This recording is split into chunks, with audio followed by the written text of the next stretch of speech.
Good evening, everyone. How's everyone doing?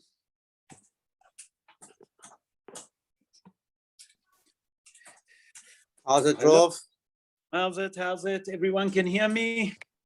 Yeah, I can hear you loud and clear. Good. Who's with us? I see that Marky with us. Hello, Marky. Hi, Rob. I see Hilton with us. Hello, Hilton. Louis. Hello, Louis. I see Trevor. Rob. How's it? Hello, Martin. Thank you for joining us, Martin. For the first time, thank you, Martin, for joining us. Hi, Rabbi. How are you? Thank you for doing your best. Hello, Rav. Start the show in a few seconds as more people are going to come, just going to join. We're going to start. We're going to speak about the Parashat Shavua. This Parsha, matter of fact, this week on Shabbos, we're going to read two Parashiyot. We're going to read Parashat Behar, funny enough, and Parashat Bechukotai. That quite often they go together, but sometimes they don't go together. Sometimes they also, you can read only Parashat Behar and Parashat. Funny enough, my son, Idan, that now live in Israel, in Medallia, he have his bar mitzvah on Parashat Behar. When it was only Parashat Behar, he was lucky that he didn't have to read the both of the Parashiyot. I remember that very, very well. Okay, what's the time? What our time? Our time is actually 4 minutes past. Yeah, and I think that we should start. We're not going to waste time. Those that want to join, they can join us. Please God, as we go along. So בעזרת השם נעשה ונצליח, והשם עלינו ברחמיו ירוויח. השיעור יהיה לעילוי נשמת יעקב בן פרחה, אסתר קדן בת קציה, מרדכי בן רחמה, הרב אברהם חיים בן אליעזר יעקב, תמר בת זהבה ורחל בת מלכה סולטנה. נשמתם תהיה צרורה.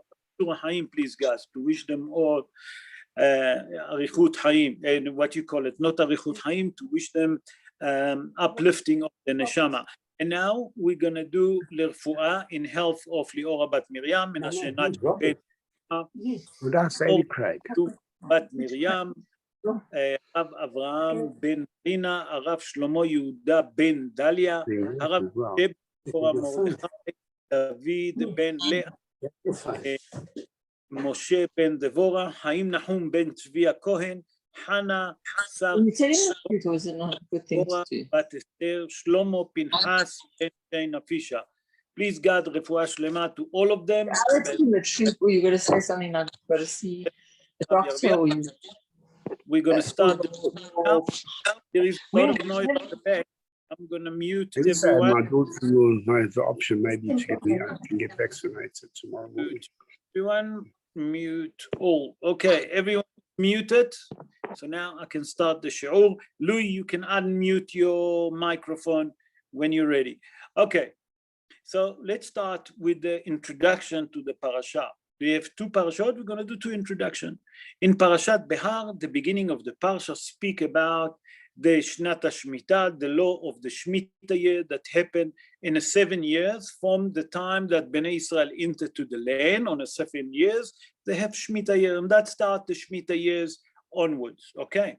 After that, the Torah come and speak about the Shnat HaYovel. Shnat HaYovel is the Yovel year. It's after 50 years that we start counting from the moment that Bnei Israel actually inherit the land of Eretz Israel, when they start inherit the land of Eretz Israel.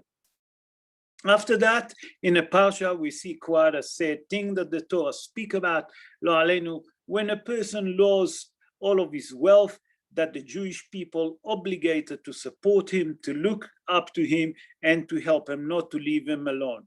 In Parashat Behar, we have 7 positive commands and 17 negative commands.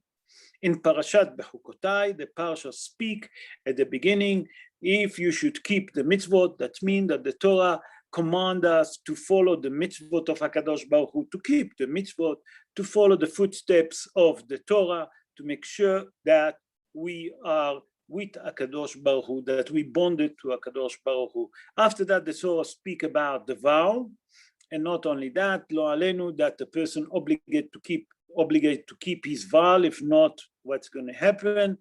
And then the Torah speak also about the vow, not only personal vow that a person take on himself, also the vow that a person decide that he's going to give tzedakah, that he must keep. Okay, in the end of the Parashat, the Torah speak, Parashat Bechukotai, in the law of Maaser Behema.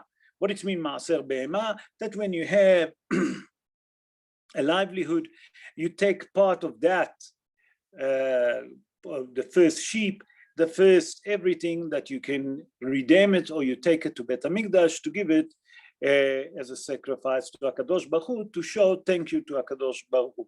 In Parashat Bechukotai, we have 7 positive command and 5 negative command. And now we're going to start Be'ezrat Hashem, Parashat Behar. Vayidaber Adonai el Moshe Behar Sinai le'emor. Louis, chapter 25, verse 1. Hashem spoke to Moses on Mount Sinai, saying. Okay. Rashi HaKadosh say on it like this. Listen what Rashi HaKadosh. First of all, Rashi HaKadosh, Rabbi Shlomo Yitzhaki, that was his name. Rabbi Shlomo Yitzhaki born in a city of Troyes, in the north of France. He born 981 years ago. That means he was close 19 years just after Tkufat HaGeonim. The Geonim was around 1,000 years ago, and he came after them by 19 years, he born. And he said in his commentary on the Torah, he asked like this, Ma inyan Shemitah leHar Sinai? What is the connection of the law of the Shemitah to Mount Sinai? Because it says here, Vayidaber Adonai el Moshe Behar Sinai le'emor. And then the Torah continues, when you come to the land, you should keep the Shemitah. What's the connection? So Rashi HaKadosh actually explained that, and he bring the Midrash of Torah Kohanim. What is Torah Kohanim? Torah Kohanim is a Midrash Halacha. It's a law Midrash, okay, that on Sefer Bereshit. It's a Midrash Halacha. It's the law Halacha on Sefer Vayikra.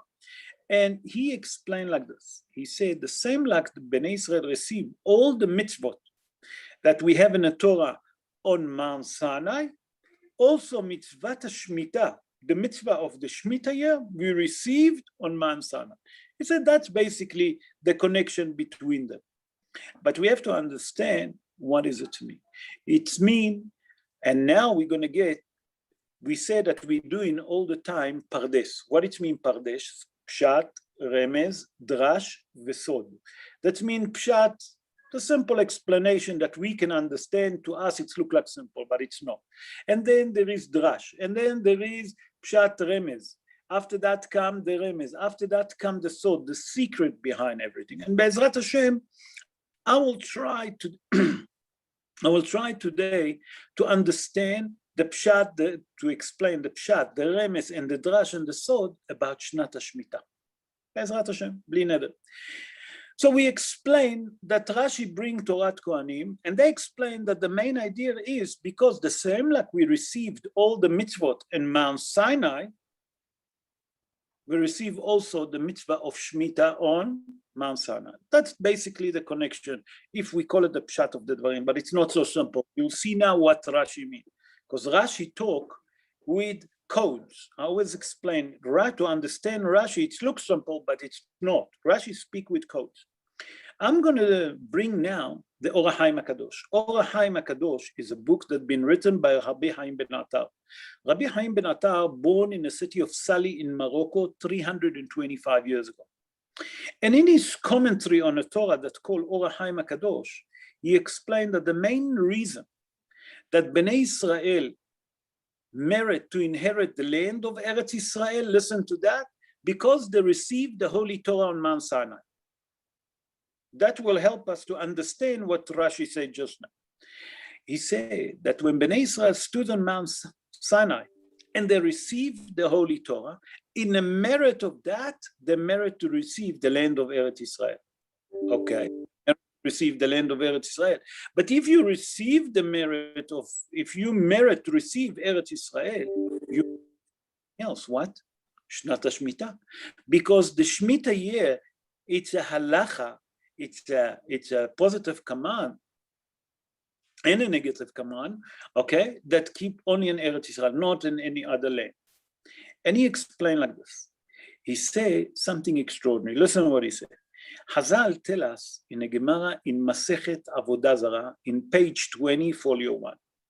Chazal tell us right on the top of the page, I think it's the second line, if I'm not mistaken, or the second line. No, even part of this first line to the second line in Parashat, in page 20, folio 1 in Masechet Avodah Zarah. There Chazal say, Lo techonem. We have a mitzvah from the Torah. One of the positive command that we have in the Torah is lo techonem. What it means lo techonem? Okay, it's not to give free present. That's mean. And the Rambam. Here we're talking about the great eagle, Rabbi Moshe ben Maimon. Rabbi Moshe ben Maimon, born in the city of Cordova in Spain around 886 years ago.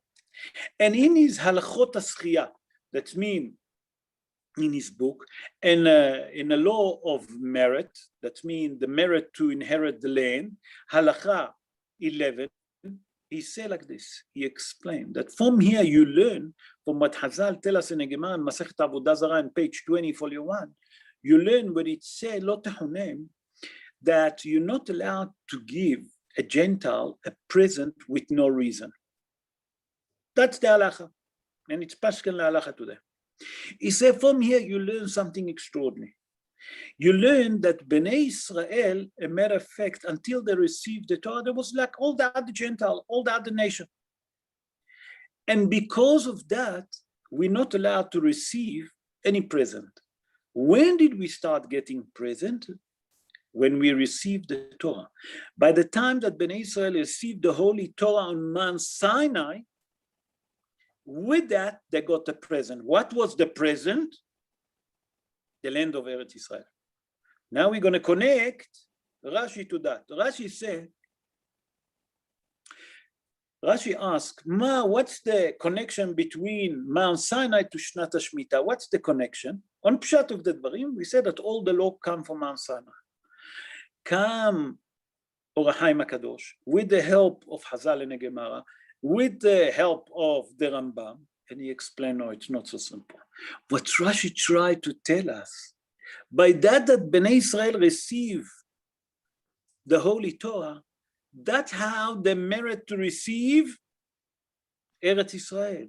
If they receive Eretz Israel, automatically they receive also Shnat HaShmita. Shnat HaShmita is the 7 years. Every 7 years, from the time that Bnei Israel inherit the land of Eretz Israel, they're not allowed to plow, they're not allowed to harvest, they're not allowed to use the fruit of the land, nothing. They have to leave it. And we'll explain the secret behind it just now. I'll get to it, Be'ezrat Hashem, slowly we'll get to it. So he say, you know what's the connection? By that Bnei Israel merits to receive the land, you know how? That stood on Mount Sinai. But that they receive the Holy Torah. And now we can understand a little bit of Rashi. The Maharhu. Who was the Maharhu? The Maharhu was Rabbi Chaim Vital. Rabbi Chaim Vital, born in Jerusalem 479 years ago. The Maharhu lived in the 16th century in Tzfat, and he was the main student of Ari HaKadosh, Rabbi Yitzhak Luria Ashkenazi, that he also born in Jerusalem. He born 487 years ago, okay? And he was his rabbi. And he explained what is the connection of Shnat HaShmita to Mount Sinai on a different level, okay? And he explained it like this. He said that the Torah tells us something extraordinary. The Torah tells us, Vaidaber Hashem el Moshe, Behar Sinai. What does it mean, Behar Sinai and the Mount Sinai? He said, take those words, and you must understand that you see sometimes people Hozrim B'tshuva, the people that done tshuva, and they get so excited, and they get so enthusiasm, that they're full of energy, that all they want to do, they just want to study Torah and study Torah and study Torah. Chazal explained that to us in the Gemara in Masechet Brachot in page 35, folio 2. that they have so much enthusiasm that they only want to do Torah. They don't want to work. So Chazal in the Gemara in Masechet Brachot explain on that's not for everyone to go and sit and study Torah 24/7. That's not for everyone. And a matter of fact, Chazal in the Gemara in Masechet Shabbat in page 11, folio 1, Chazal explain, you know who can sit and not get involved with the physical life? It's only people like Rabbi Shimon Bar Yochai and his friends. That means the Torah come and tell us something very important. If you look at the next verse, it says, Shesh Shanim Tizra Sadecha. It means that you have to understand that 6 days a week, you have to go and work. Bashana Shvi'it, that's the 7 days, that's the Shabbos. You must go and work. You must go, you must provide for your family. And the Rambam, Paskin le'alacha, that the person go to work is the mitzvah because he's providing. But on the 7 years, that's the Shabbos. It's not a Shabbos just to sleep. It's a Shabbos to be uplift, spirituality. Ubashana Shvi'it Shabbat Shabbaton. What does it mean Shabbat? That means that you should sit and you should study. That means he come to tell us here, the Mahahu, the secret behind that the Shnat HaShvi'i actually refer to the Shabbos. And the 6 days, it's referring to the weekday that you have to go and work to provide. But on a Shabbos, that it's a day of rest. You must rest. You must spend time with your family. But you must make also time to study Torah. And that's the secret behind what Chazal tell us and what Rashi HaKadosh explained to us. What's the connection between Mount Sinai to Shnat HaShemitah? That's all of it revolve the Torah. Okay. Now we'll move on to verse 2. And look what it says here, something very interesting in verse 3. Sorry. Louis, verse 3. 6 שנים תזרע שדך, ו6 שנים תזמור קמך, ואספת את תבואתה. For 6 years, you may sow your fields, and on the 6th year, you may prune your vineyards, and you may gather in its crops. Okay. The English, I explain that again, it's not always the same translation as the Hebrew. Because here it says, you may. The Torah doesn't say you may. In English, it says, in Hebrew, it says, 6 shanim tizra. That means 6 years, you must you must plow your field, you must plant, you must harvest, you must do whatever you have to do with the land. But you must. 6 shanim tizra. You should plant. And here we see a very question that many of the Mefarshim ask. He said, tell me, why does the Torah have to tell me that for 6 years I must plow the land, I must actually plant seed, and then after that to harvest and all of that?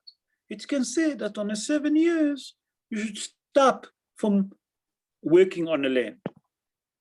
Why does the Torah tell us that we must, for 6 years, that we must work the land? That's the question that many of the Mefarshim ask. I'm going to bring a commentary of Rabbi Azariah Mipidjo. Rabbi Azariah Mipidjo, born in the city of Venice in Italy. He born around 441 years ago. In his book, Bina La'itim, it's a book that it's commentary on all the Torah. He explained like this. He said that there's many people that think that the main reason that the Torah, the Holy Torah, tell us not to plow the land, not to plant, not to harvest, to leave the fruit as is on the land, to give a chance for the land to recoup, okay, to give a year or two, okay, that they get again the energy and everything, that after that, when you plant it, it will have beautiful fruit. Chazal actually explained that in the Gemara. Funny enough, you think, Chazal explained that in the Gemara in Masechet Baba Batra, in page 29, folio 1.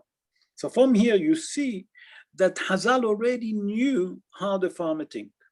And Hazal said there that usually the farmers, what they do, they take the land, and when they take the land, it's part of their field, they leave it. They don't harvest it, they don't plow it, they leave it for a year to rest. Why?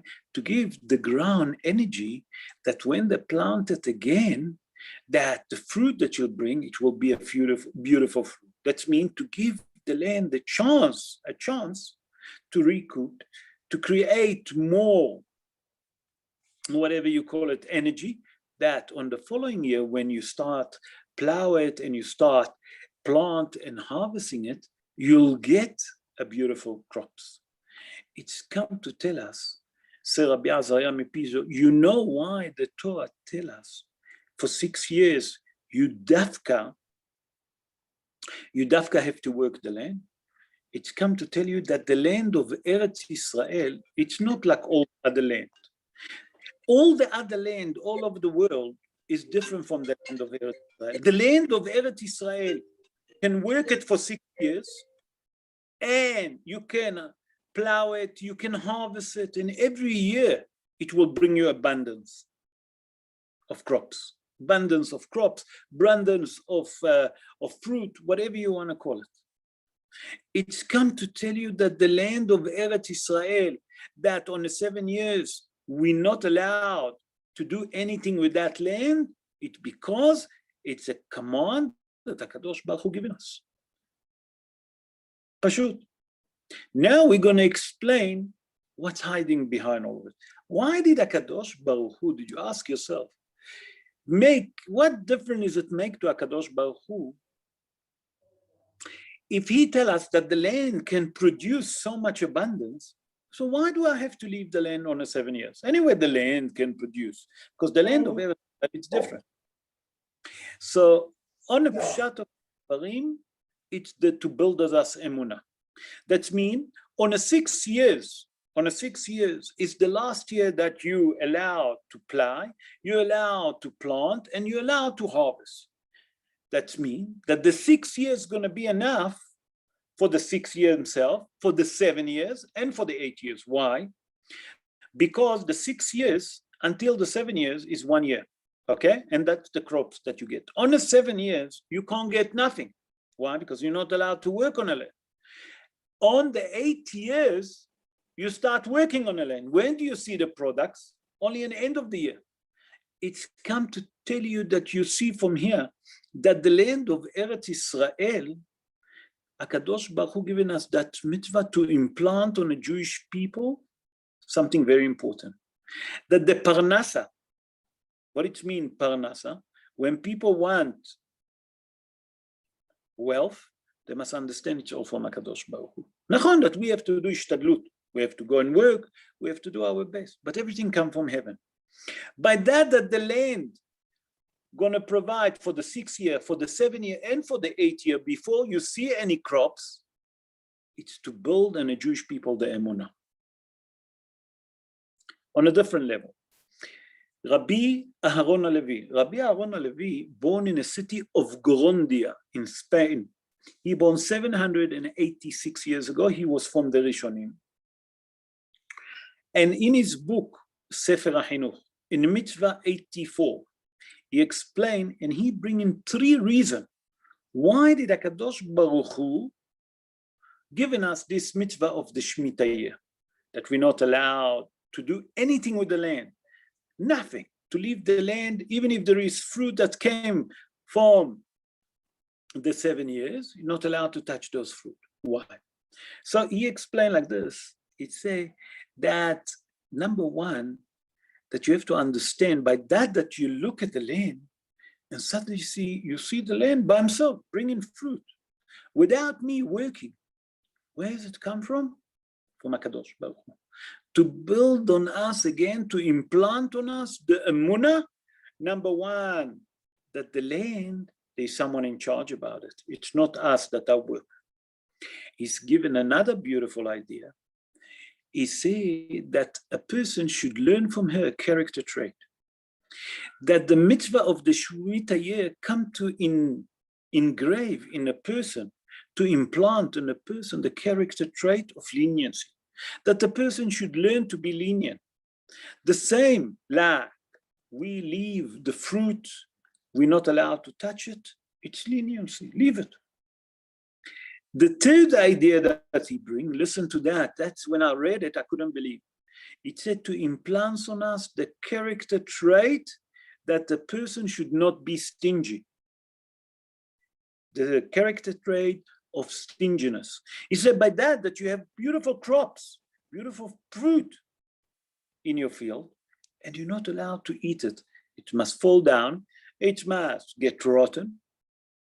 Those teach on you the character trait of stinginess. That means to conquer that kind of character trait. That means to take of you any character trait of stinginess. That means to teach us to share with other people. That poor people that want to come, they can go to my field. Imagine that. You have a beautiful land, a beautiful field, or orchard, or vineyard, whatever you want to call it.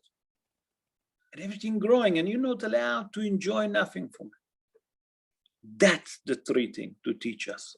That's the secret, the pshat, the remez, and the drash, and the sod about Shnat HaShemitah. Now we can understand why we're not allowed to work on Shnat HaShemitah.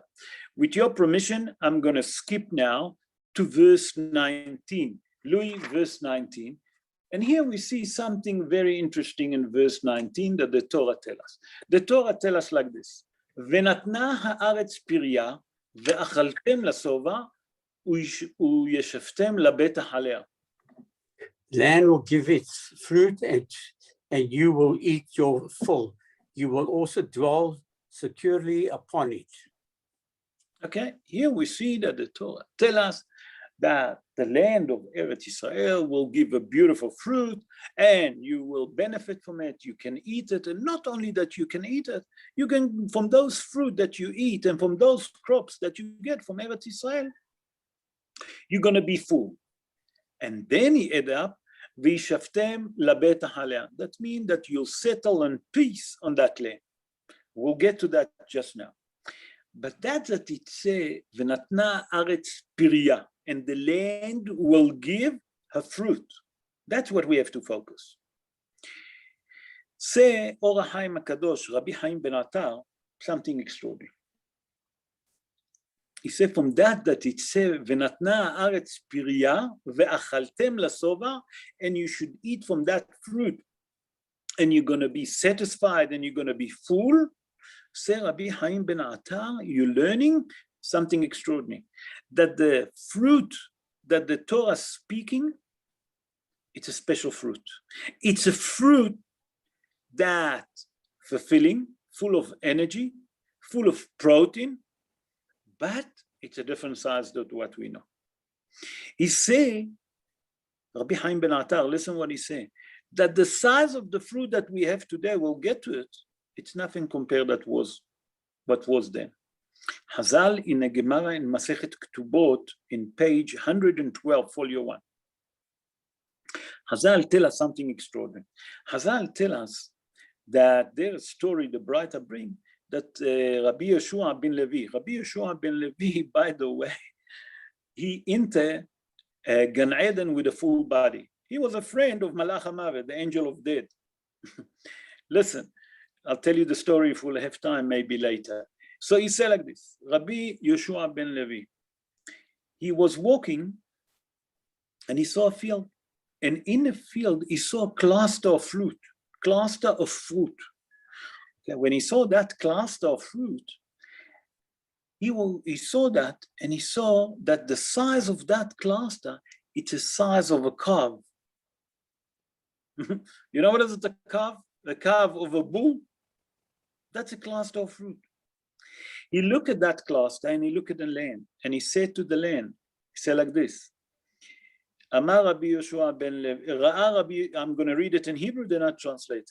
Rabbi Yeshua ben Levi ראה אשכולות גדולים כמו עגלים, ואמר, ארץ, הכניסי פירותייך. He speak to the land of Eretz Israel and he said to her, the land of Eretz Israel, please make sure that those big fruit that you have, this cluster, make it shrink. Okay? And he said to her, Lemi at motzi'a pirotai. To who you giving this beautiful fruit? Le'aravim alalu she'amdo alenu b'chataenu. To those Arabs that cause us to sin. What's happened? Listen. Immediately, those beautiful fruit cluster shrink themselves to the size of a goat, from a calf to a goat. At that time, Lo alenu, today, we don't even the size of a chicken. The cluster of a fruit, they're not even the size of a chicken. So it's come to tell you, when it said there, V'natna haaretz pirya, it's come to tell you it's the maximum. You know what is it? It's the maximum size of the fruit, the maximum protein that there is in a fruit. It's the maximum, the best of the best fruit that you can ever imagine. And the size of that fruit, the size of the cluster of the fruit, what size it was in that time? The size of a calf, a bull. Can you imagine? How do we learn that? Where do we learn that?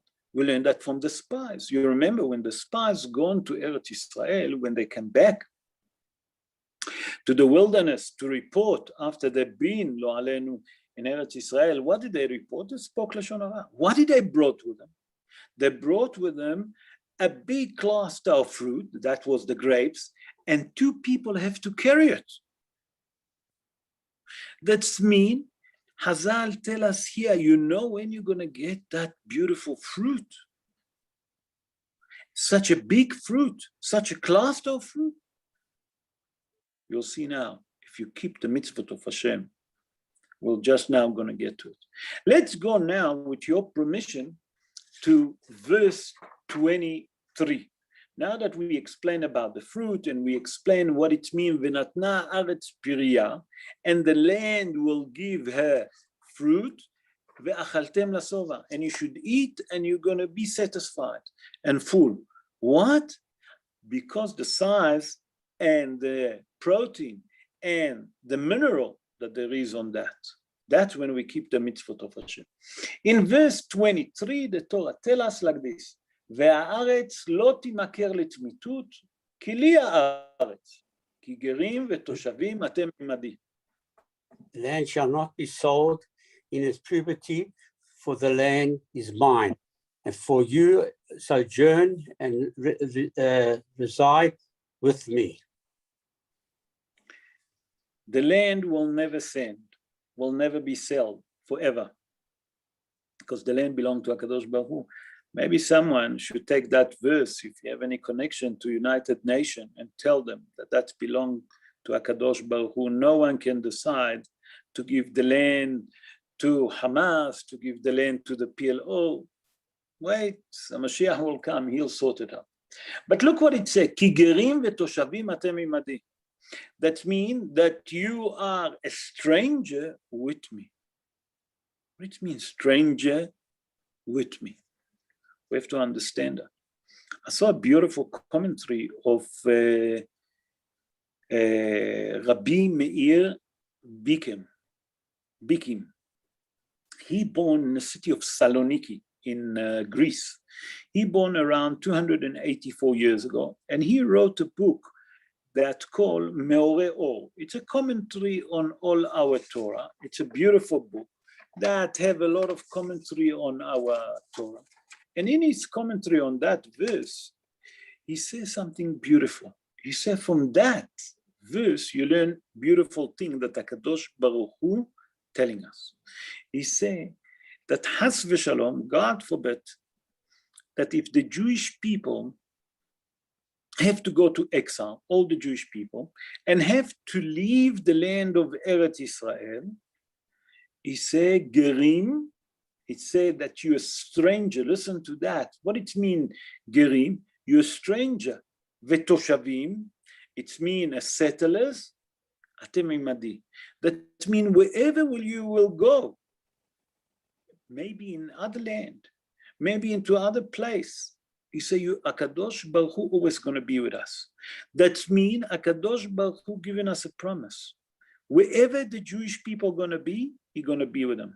And Chazal tell us something extraordinary in Gemara and Masechet Megillah. The Gemara and Masechet Megillah in page 29, folio 1. Chazal say like this. Chazal say, Galu leBavel, Shechina imayim. That means when the Jewish people been taken by Nebuchadnezzar Rasha to Babylon, he took them to exile to Babylon. The Holy Spirit was with the Jewish people in Babylon. Say Rabbi Meir Binken, he said, from here you learn something extraordinary. Wherever there is Jews in the world, the Holy Spirit there. Akadosh Baruch Hu will never leave his nation. If it's in the diaspora, whoever is it, even if they go to exile, Chas v'shalom. And that's what David HaMelech says, something extraordinary. David HaMelech say in Tehillim in chapter 91 verse 15, Imo anochi betzara. This verse you say every Motzei Shabbos. You say b'Seter Elyon. Imo anochi betzara. Wherever the Jewish people will be, Akadosh Baruch Hu will be with us. Even when the Jewish people have tzoros, Akadosh Baruch Hu there with us. We have to believe it. Akadosh Baruch Hu will be with every Jew wherever they are. And it does make no difference where they are, with every tzoros. Even if they have tzoros, Chas v'shalom, Akadosh Baruch Hu will be with us. And that's the promise. And that's what that verse, hiding behind that verse, say Rabbi Meir Baker.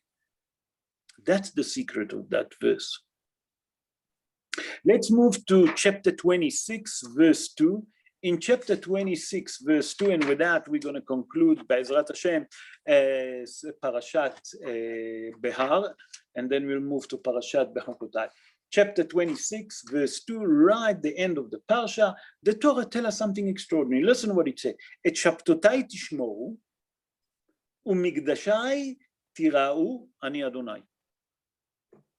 My Sabbath shall you observe, and my sanctuary shall you reverse. I am Hashem. Okay. What's hiding behind that? What is all of that have to do with Shnat HaShemitah? Now I'm going back to the beginning of the Parsha. And look how we're going to put it together, Be'ezrat Hashem. Chazal, in Midrash Torat Kohanim, that Rashi brought, as we mentioned, say something extraordinary. Chazal explained that the matter of fact, in that verse, the Torah come to warn us about all the mitzvot that there is in the Torah. Two mitzvot the Torah tell us in this verse. Shabtotai, that means the Shabbos, that we obligated to observe the Shabbos.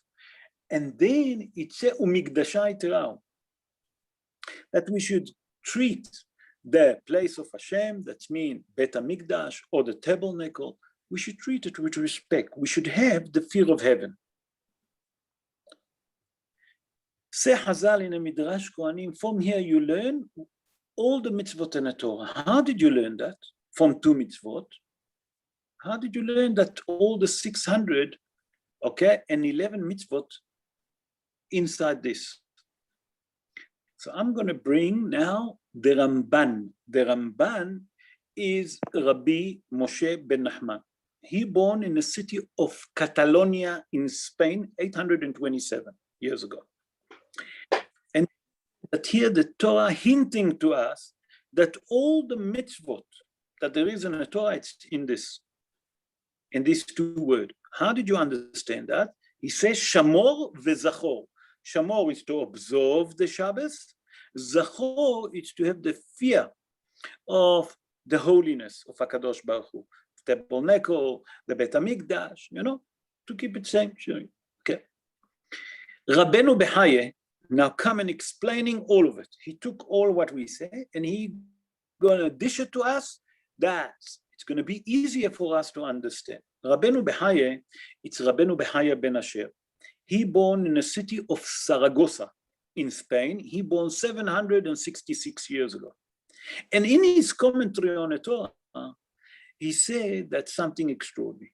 He said, we say Shabbat, number one, and he said the Mikdash. Mikdash, it's the tabernacle, it's the Bet HaMikdash. He said both of them we say, what is it? Shamor v'Zachor, the two things that we have for Shabbat, to remember and to keep. Number one, to observe Shabbos, Shamor, and then Zachor. You must remember that it's Shabbos. He said by that it's come to tell you Shamor, you have an obligation that you're obligated not to do anything on Shabbos. That means all the negative command that there is in the Torah. Shamor, it's to keep the mitzvot. That means all the negative command. He says Zachor, it's about the Mikdash, that you must remember what you have. Those mitzvot that we have in the Torah and what there was in the time that Bet HaMikdash was exist. What is the mitzvot was? One of the mitzvot was to bring sacrifice on the altar. Number two, to do the spices. Number three, that we have to do it sparkling the blood. And the other one that we have is to light the menorah, that we don't have today. We can't do those mitzvot. Why? Because that's a positive command that the Torah tells us that we have to do. So it's come to tell you from that it says Bechukotai tishmoru, that you must observe my Shabbos, and you should have the fear of heaven for my Bet Mikdash, for my tabernacle, for my sanctuary. It's come to tell you something very important. That's the positive command that you should do. It said these two words, everything behind it, all the highly Torah, that the entire Torah behind two words, behind two mitzvot. One is to keep, the negative command, and one is to do, it's the positive command. Be'ezrat Hashem, that we should see the merit of all of them, all of those mitzvot speedily in our day. Let's move now to Parashat Bechukotai. Parashat Bechukotai start like this: Im Bechukotai telechu, ve'et mitzvotai tishmoru. Sorry, I just have to turn the page. Ve'asitem otam. Bechavod, Louis. If you will follow my decrees and observe my commandments and perform them, then I will provide for you rain in their time. Okay. Sorry, I needed to drink something. My throat is dry. What it means in Bechukotai telechu? If you should follow my law. Seder Ramah Mipano. Don't know how many of you heard about the Ramah Mipano. The Ramah Mipano is Rabbi Menachem Azariah Mipano. He born in the city of Bologna in Italy 473 years ago. He was one of the greatest Kabbalistic, mystical rabbi that the Jewish people have in that time. A matter of fact, the Ramah Mipano wrote Sefer HaGilgulim. The first Sefer HaGilgulim wrote by Ari HaKadosh. He wrote it around 12, 15 years before that. And the Ramah Mipano wrote it after that. Also, another Sefer HaGilgulim. What it means, Sefer HaGilgulim, just to give you a better idea. Sefer HaGilgulim speak about the reincarnation of Jewish people. The reincarnation. And the Ari HaKadosh told us already in the 16th century, he revealed to us that all the people in this world, they're all reincarnation. We all reincarnation. We don't understand what is it. If we'll have time, maybe I'll speak about what's happened in Miron and Lag BaOmer. I just touch it because I heard what the Kabbalistic, the Mekubalim, that speak about what's happened in Har Miron and Lag BaOmer. Well, if we'll have time, Be'ezrat Hashem. So say the Ramah Mipano, that was a great Kabbalistic, he said like this. He said, if you look, how is the Torah ending up in Parashat Behar? The Torah tell us, Ani Hashem Elokechem. You remember? It said there, Et Shabtotai Tishmoru, Umikdashai Tirau, Ani Hashem, I'm your God. Okay, that's how Parashat Behar ends. How is our Parsha start, he said? He said, look, the Parsha start if. He says something extraordinary. He says here the Torah come to teach us a secret. The Torah come to teach us that HaKadosh Baruch Hu said to us, if you're going to be with me, okay, what it mean going to be with me? Not that HaKadosh Baruch Hu need us, but if you follow the footsteps, you keep the Torah, you keep the mitzvot, okay? I guarantee you one thing. What did I guarantee you? Ani Hashem Elokechem. I guarantee you that I'll be your God. That means HaKadosh Baruch Hu telling us something extraordinary. That if you follow the law of the mitzvot, I guarantee you that I'll be your God. That means if you want prosperity and abundance, keep the mitzvot of the Torah on Pshat of the Dvarim. Rashi HaKadosh say, listen what Rashi HaKadosh say on that. In Bechukotai telechu, Rashi says something amazing. Shetiyu amelim b'Torah. What it means amelim? That you should be working and studying Torah. The Sforno, don't know how many of you heard about the Sforno. I'll give you a bit of history about the Sforno. The Sforno was Rabbi Ovadia. Rabbi Ovadia Misforno, he born in a city of Cesena, in the north of Italy, 551 years ago. In his profession, he was a doctor. Besides that, he wrote commentary on all the Torah, that he was a great scholar person. And he wrote in his commentary on the Torah, he said like this.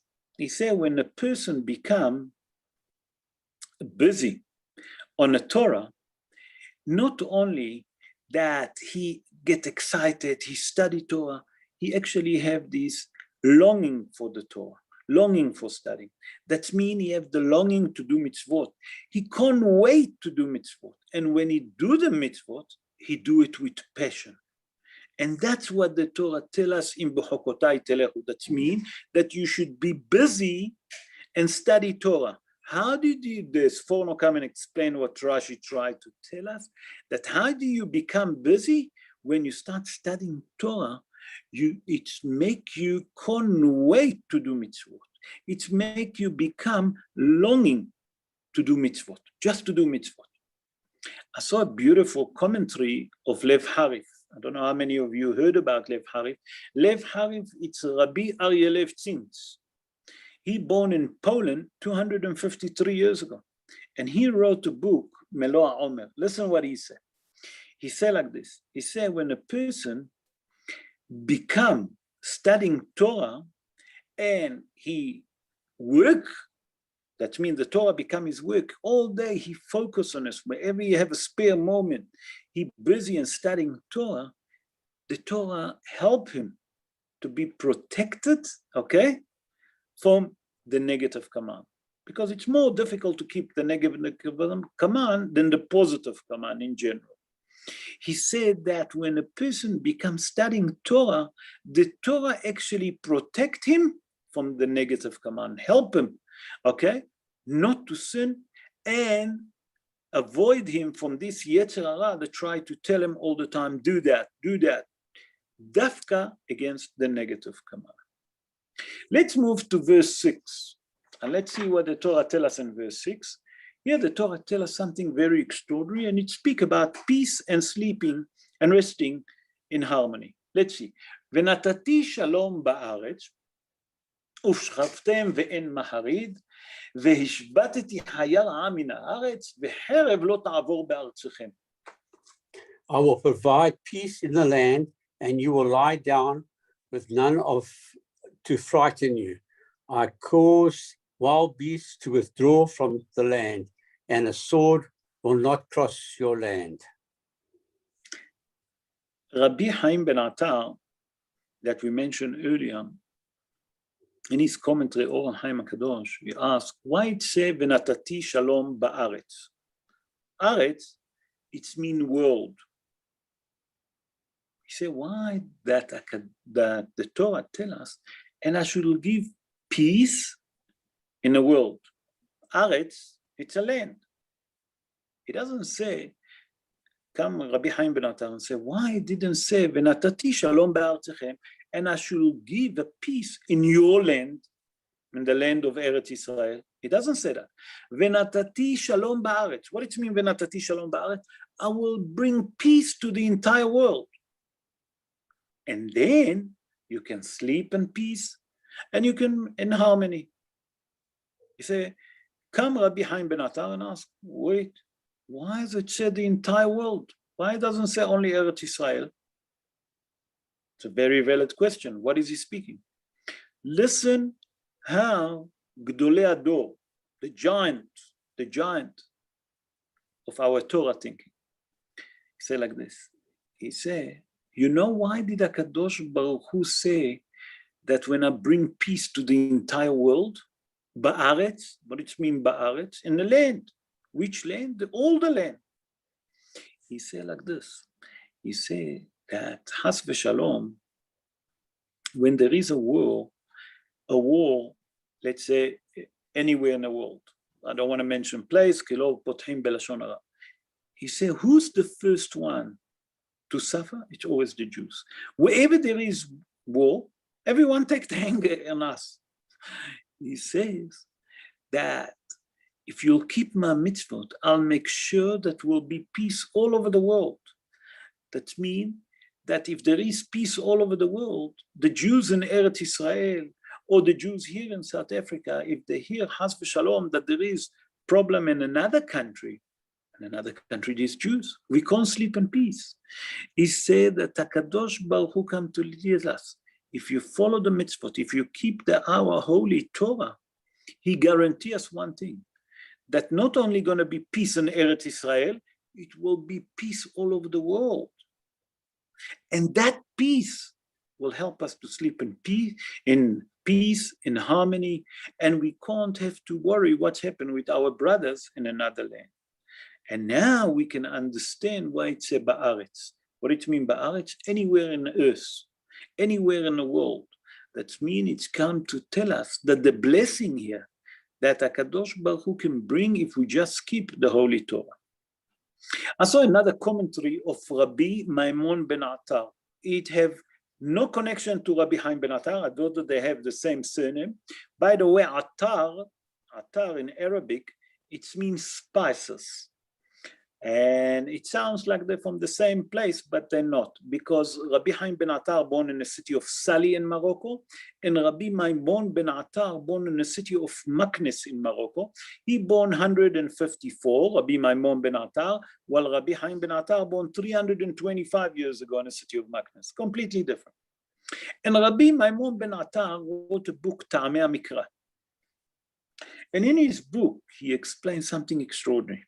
He said from that it say venatati shalom ba'aretz, he say no, it speak about Eretz Israel. It's referring to the land of Eretz Israel. That's how we explain it. And he says something really extraordinary. He said ushchaftem ve'en maharid. It say if you want to settle in Eretz Israel and to sleep in peace with no worries, with no any problem, there's one condition. Im Bechukotai telechu. That means that the land of Eretz Israel depends on one thing. If we keep the mitzvot of HaKadosh Baruch Hu, we keep the Holy Torah, this is going to be the best, safe land to the Jewish people. And unfortunately, we see lately that our cousin, the Muslim in Eretz Israel, a young beautiful of 19 years old, died today. After 4 days that he's fighting for his life from a shootout of a Palestinian that 44 years old. He wasn't short with money. He was a rich boy, that Muslim guy. By the way, they caught him today, this afternoon, after that young man died. That was the publicity. I don't know if it's true. But what's happened, when he shot on those 3 students that was in a yeshiva walking and standing by the bus stop, when the soldier heard that, they shot back on him, they injured him. And the Shabak, apparently that's what the news that they're saying, they follow step by step. They arrested his wife, those that helped him to bring the car, and they found out that he got injured, and they realized that he had to go and get medical care. And that's how they called him. Apparently, I don't know. That's what the news said. So he said, Rabbi Maimon ben Attar, you know when it's going to be the best land that you can sleep in peace and harmony with no worries? In Bechukotai tilech. Again, we're returning back to the Parsha. Now I would like to move to the next verse, verse 7. Look what it says here. Urdaftem et oivechem v'naflu lifnechem leharev. You will pursue. Hang on. You will pursue your enemies, and they will fall before you by the sword. Okay. Now I'm going to bring a commentary of Rabbi Yitzhak Don Abarbanel. Rabbi Yitzhak Don Abarbanel, born in the city of Lisbon in Portugal. Okay, he was during the time of the Jewish Inquisition. Okay, when the Spanish Inquisition. He born 584 years ago. Rabbi Yitzhak Don Abarbanel, listen to that, he was the finance minister to King Alfonso and the Queen Isabella. He was the finance minister when the exile from Spain started. The Jews moved to Portugal. When they arrived in Portugal, Queen Isabella married Queen Alfonso in one condition, that you're going to move the Jewish people, you're going to kick all the Jewish people from your country. And he agreed to it. He was stupid. The King Alfonso had the finance minister, it was Rabbi Yitzhak Don Abarbanel. And the King Alfonso begged Rabbi Yitzhak Don Abarbanel not to leave Portugal. He said to him, wherever my country go, and wherever my nation go, I will go with them. And he got into exile. And Rabbi Yitzhak Don Abarbanel wrote a commentary on the Torah. And he explained there, and he said like this. And first of all, he asked a question. He said, in verse 6, the Torah speak about peace in the land. Here, in verse 7, he speak about the war, that you're going to win your war. He says, shouldn't it be the opposite? First, you should go to war, you should win your enemies, you're going to kick them out, and then you can settle in your land and you can sleep in peace. It should be the opposite. Why first the Torah tell us peace, and then the Torah tell us that you're going to war, and if you need to go to war, you'll fight, and your enemy going to fall down to you. That means they're going to surrender to you, or you're going to overtake them. That means that you're going to conquer the. So say Rabbi Yitzhak Don Abarbanel, something extraordinary. Listen to what he said.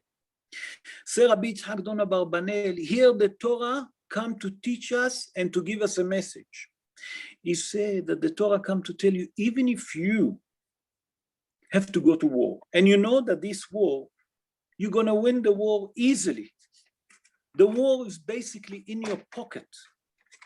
V'naflu lefanechem leharev. That means your enemy, you're not going to be. That means you're going to kill your enemy easily. He said, the Torah come to teach you, first thing is peace. That before you go to war, if there is an option of peace, try to do peace. Don't go to war. Although that you're certain that you're going to win the war. First thing, try the peace way. Not always to go to war. He said, from here you learn something, another thing. It's to teach us that even if you have, has v'shalom, a problem, ben adam lahavero, between man and his fellow friend, don't go to war. Prefer the peace between one each other. How much, me as the little one, say, if we was united in Eretz Israel, how much things would be avoided. You know, everyone busy about building now a coalition, building the government. Everyone want to be the prime minister in Israel. I don't know what's so special about it. Just Soros. They're forgetting that in Gaza, there is balloon now again. They're sending balloon. They forget how many beautiful souls get injured every day from terrorism. If we're just going to get united as one nation and to prefer the peace, and why dafka the peace? I'm going to win the war. Why not to go to war? No. Because in every war, that's my humble opinion. That have nothing to do with Donna Barbanel. That's me adding up. You don't have to accept it. That the Jewish people, HaKadosh Baruch Hu given us life. Life is the most important thing in life. And if there is a war, I know that maybe we're going to win. There is casualty. People are going to get hurt. The family going to be in pain and agony. We don't want that. We do not want that. So the Torah come and teach us first, try to do with peace. And if it's not, what can we do? If the enemy try to destroy us, then we have to defend. But first we have to try the option of peace. Let's end up with something beautiful. In verse 42, I'm jumping quite a bit, Louis. In verse 40, I know that I'm jumping. Let's to verse 42. I'm skipping quite a bit, and with that, we're going to conclude the show, and then we're going to give time to speak. It's a question verse 42. Verse 42, chapter 26, verse 42. And look what it says. It says something very interesting. It says, "V'zacharti et briti Yaakov, ve'af et briti Yitzhak, ve'af et briti Avraham eskor, ve'et haaretz eskor." I haven't got a 42. I got up to 34. Chapter 26. Chapter 26. Verse 43. 42. Sorry. Yes. I will remember my covenant with Jacob and also my covenant with Isaac and also my covenant with Abraham. Will I remember, and I will remember the land. Many of the Mefarshim, many people ask me this question. It says, look at the order. The order is backwards. I will remember my covenant with Jacob, my covenant with Isaac, my covenant with Abraham. Why is the order backwards? It should be first Abraham Avinu, Yitzhak Avinu, and Yaakov Avinu. Why is it gone backwards? So I saw a beautiful commentary that Hazal bring in a midrash on Vayikra Rabbah. Okay, it's a midrash on the book of Vayikra Rabbah in chapter 35 in verse 8. That's the question of Hazal and the answer. And Hazal explained like this, that you know why the Torah starts the order backwards, from the back to, or from the end to the front, whatever you want to call it. He said that it's come to tell you that if it's not enough, that HaKadosh Baruch Hu should remember the merit of Yaakov Avinu. And if that's not enough, we should remember the merit of who? Of Yitzhak Avinu. If that's not enough, in the merit of Avraham Avinu. That means that in the marriage of each one of our father, it's going to be enough for us to be protected and to be redeemed. It's come to tell you something extraordinary. Avraham Avinu was the father of the nation. Avraham Avinu spread the word that he is a creator. And that's merit enough. And that's the highest merit that the Jewish people can be looked after and be redeemed. And if that's not enough, we're going now from the beginning to the back. He said a merit of Yitzhak. Yitzhak Avinu, what has he done? He was willing to be sacrificed for the sake of God. Olat mima. He said, and then Yaakov Avinu that brought the 12th tribe, Yaakov Avinu that done all the fight against the evil inclination. That means in the merit of each one of a father, from Yaakov Avinu, that was the grandson of Avraham Avinu, it's enough for us that HaKadosh Baruch Hu will remember us and will redeem us. And Be'ezrat Hashem, that HaKadosh Baruch Hu will see the pain and the agony that the Jewish people having at the moment,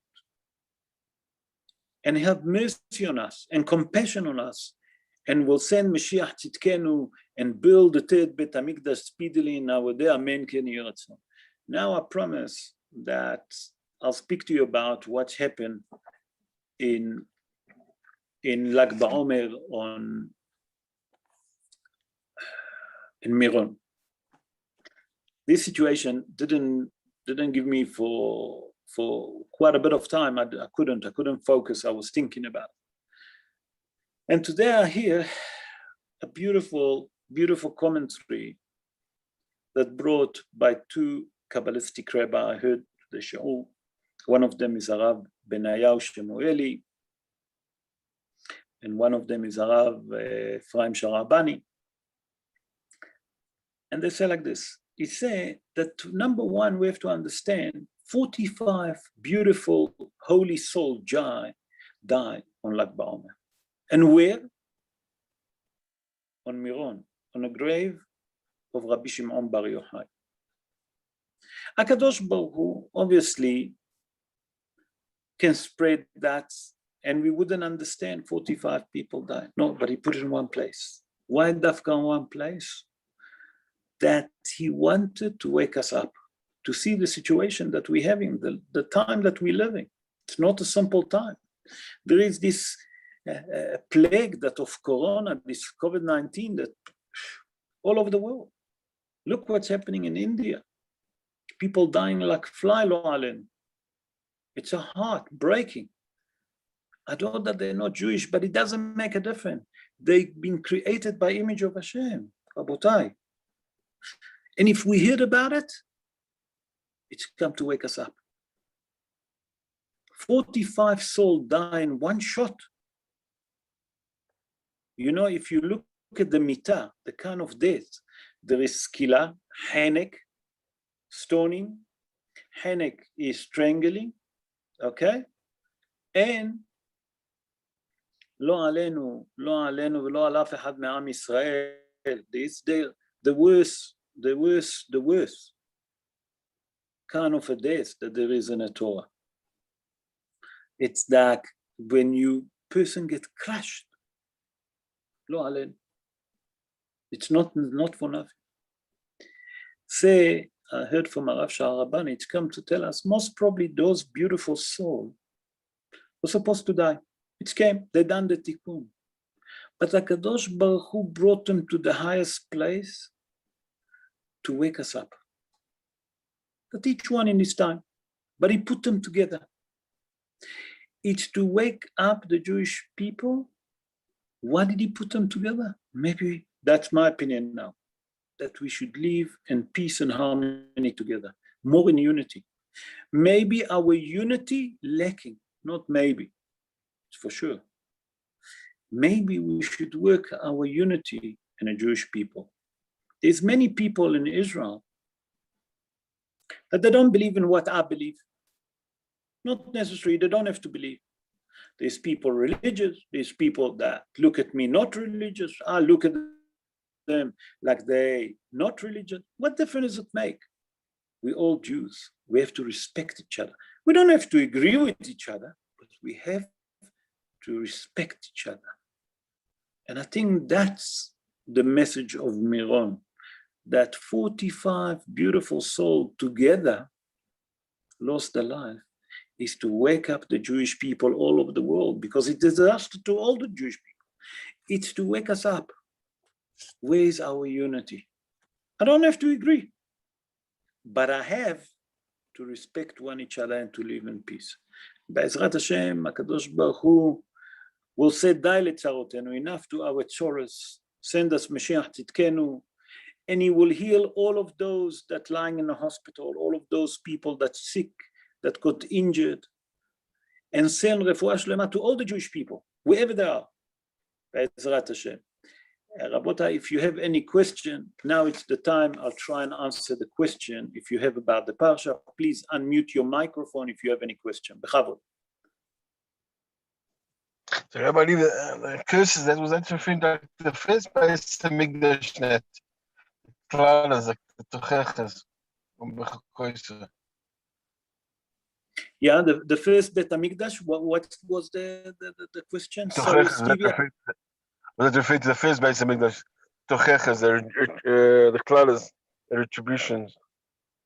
Yes. So what's the question? Was it What is the first question, base? Bernard?